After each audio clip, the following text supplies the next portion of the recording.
And as it happens, the next question is in the name of the last can, Deputy Patrick. 30 seconds. But wait, a couple of seconds usage can falcha, her revna dalti at Shaw, O public school in the Rasa, na Gorl in the Munchery at Shaw, August Noe at the Sulango Manishav, Tarvra, August Salt, as were Tars, Gomlachlia, August and Shaw, Guji, brother Kevin, Snacky Pushins.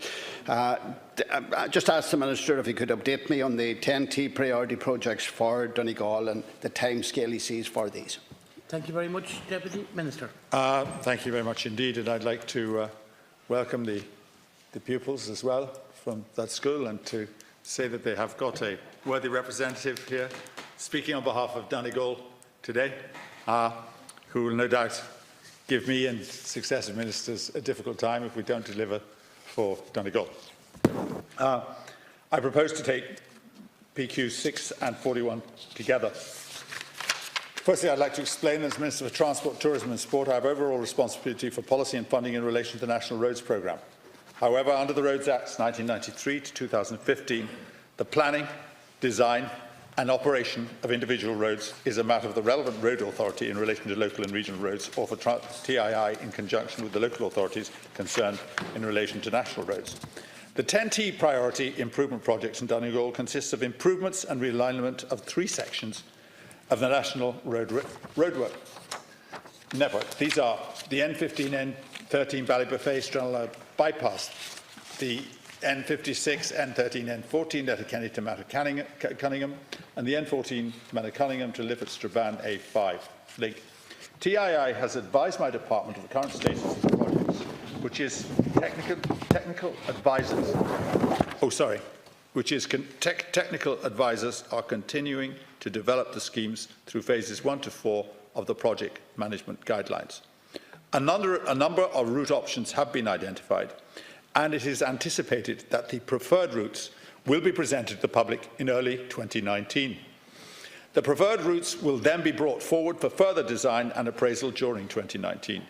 The construction timetable is estimated to be in the region of approximately 36 months, with an estimated completion date of end 2027.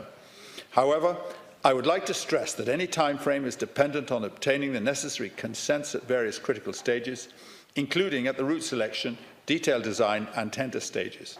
The necessity to meet the requirements of the Public Spending Code and planning consent from An Bord Pleanála, along with an adequate capital budget, are also critical to delivering the project. I believe that these 10T projects will greatly improve journey times, improve safety and significantly improve local and regional connectivity, which will help strengthen economic growth for the area of Donegal. Deputy? Welcome the fact that progress has been made, and I realise that route selection has to be decided first of all, but I would like to think that every opportunity would be given to those who are affected by the construction of the new road, and I think in particular of Ballybofey Stranraer. In my time in transport, we had already decided on a route for a bypass.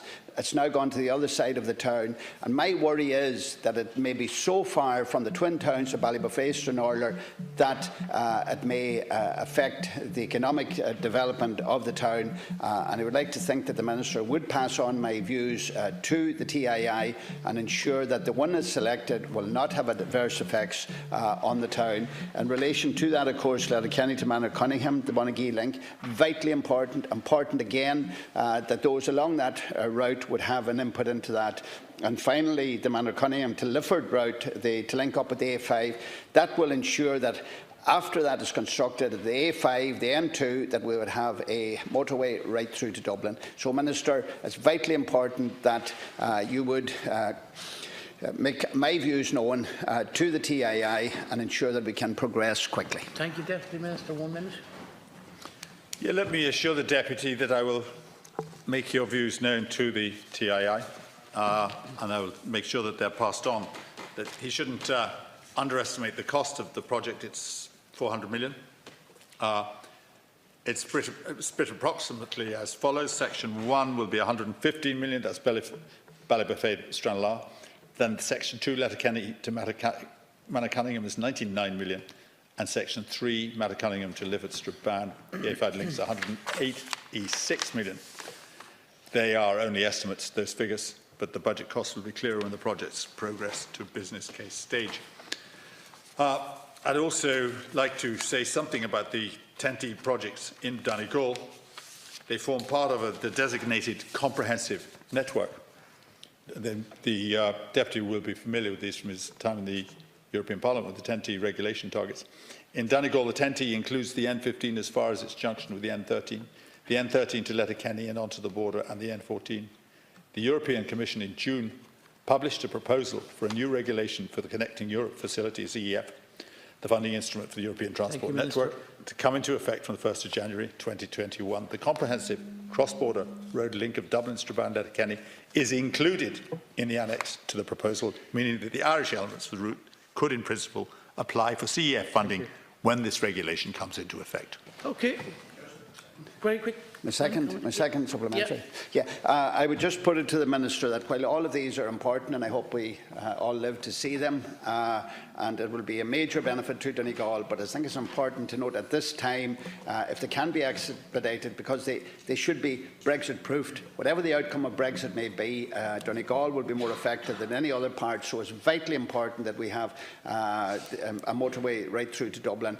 But could I also say that's not the end of developments in Donegal. I want to acknowledge the work that has been done on the N56, Mount Charles to Inver, and my own area, Glenties, Dunlow, and of course right around the coast. But it's important that there's linkages from the north, the west, and the east of the county into the TEN-Ts, because otherwise one part of the county might benefit. So we want to ensure that we can have a proper road structure right through. But let me acknowledge again the work that's been done in the N56, and we're extremely grateful to the TII. Thank you, Deputy. Final comment, Minister.